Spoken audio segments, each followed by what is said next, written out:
Thank you very much, Mr. Chairman.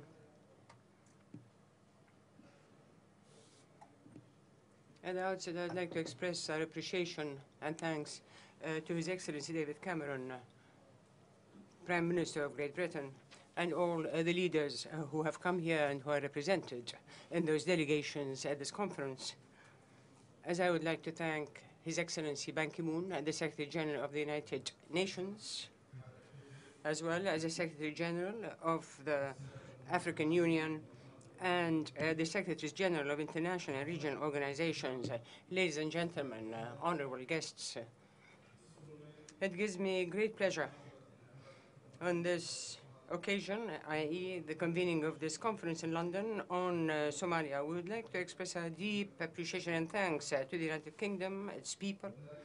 We look very much forward to hearing your plans for Somalia, your thoughts on this London conference, and most of all, to your grounds for cautious optimism on the way ahead for your country.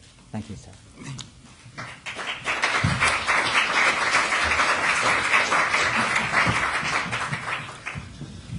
Thank you, John, for your kind introduction and your kind remarks.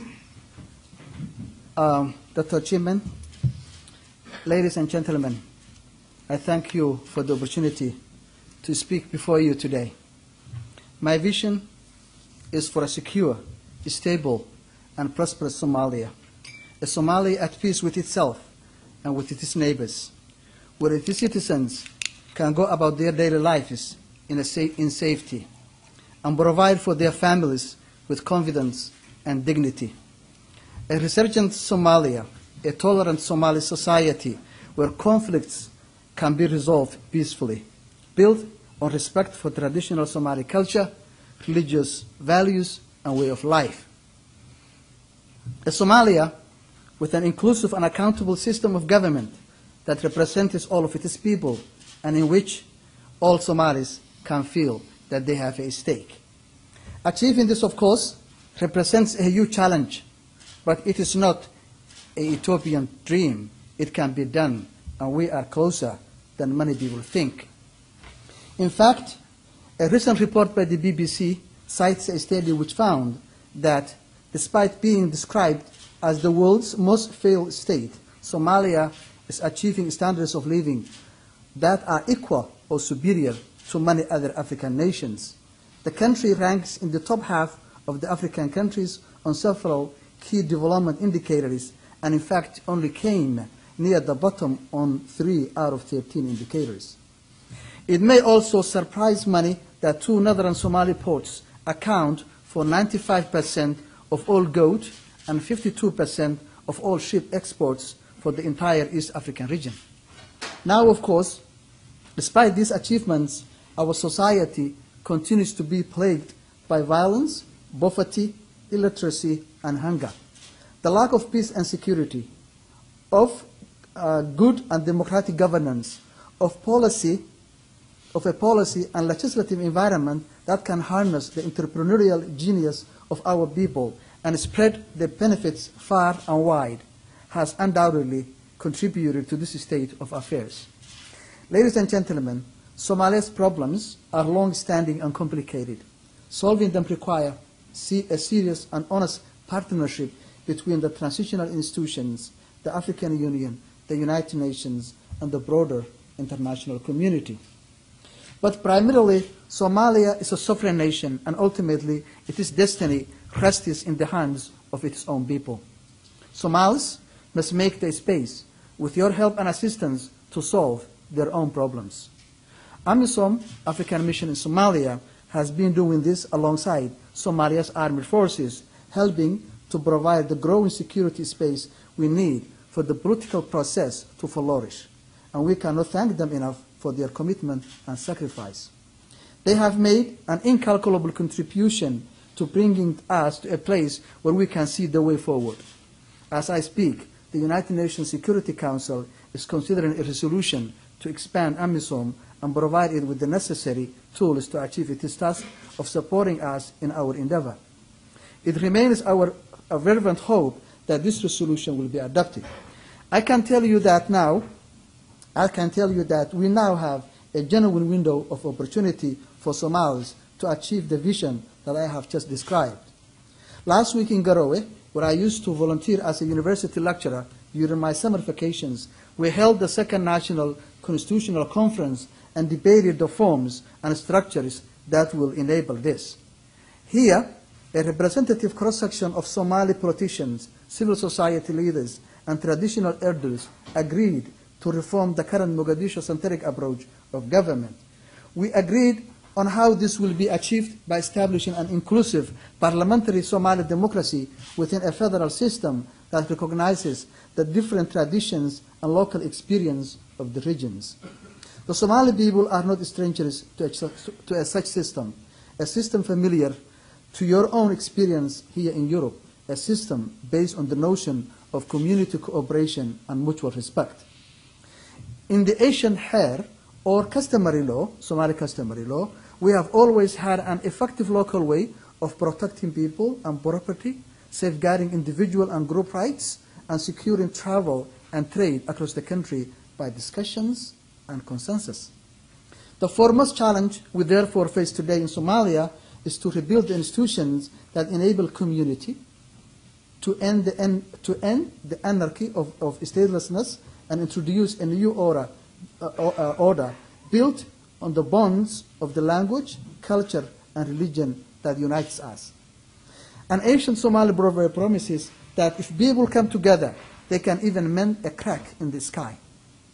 And today, we are witnessing the humble beginnings of a drive by the Somali people to take their destiny into their own hands and to shape their future.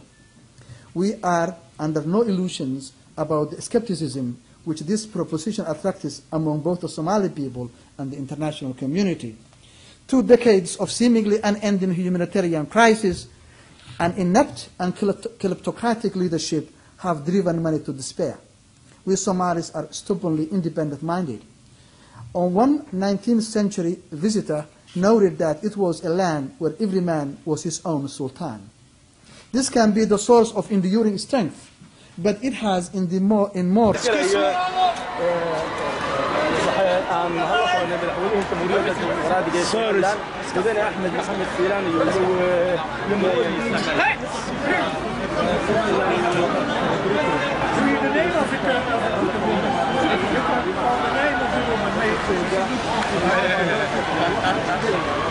halkan waxaa ma ka dirgalay madaxweynaha jamhuuriyadda Soomaaliyeed Axmed Silaanyo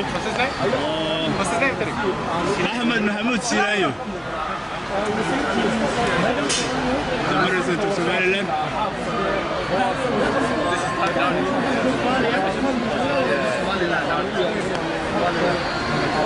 دعونا تبريد الصومال هذا كله وجهه هاي وين اللي قالوا هذه شيء تام الشيء وسارة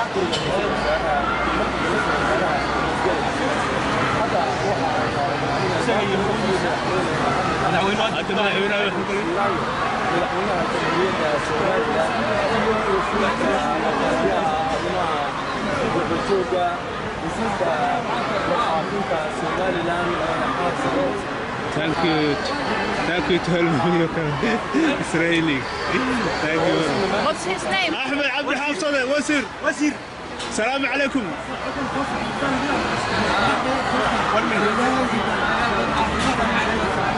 Ahmed Abdi Hafsade, يا لسنا من حوالي جمهورية السومالية محمد الشيخ شيخ حسن وزيرك التلية من حوالي حق احترام. واحد كله سيدنا مرة وزيرك وزيرك سعد على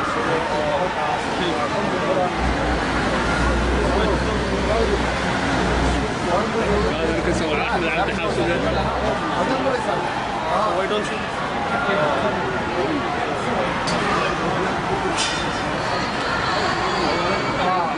That's the next way. Space way high on the right. عمر رشيد. وزير عمر رشيد. يلا في المكان.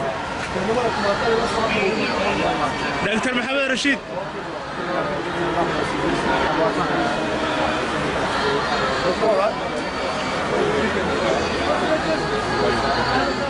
محمد رشيد صح حسن. محمد رشيد وزير. عكوسة عكوسة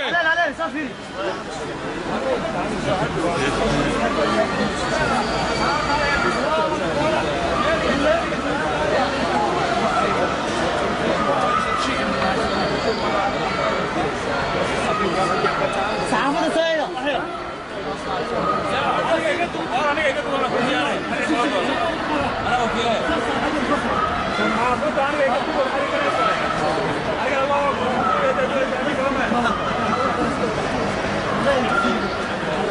أحمد عبد حمصة محمد شوقي ليسن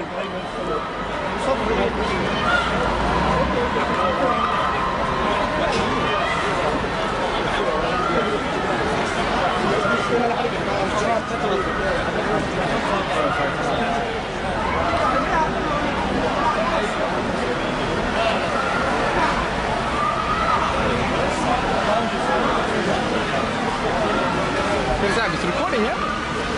Yeah. One cable. One cable. Yeah, sure. Assalamu alaikum. Alaikum salam.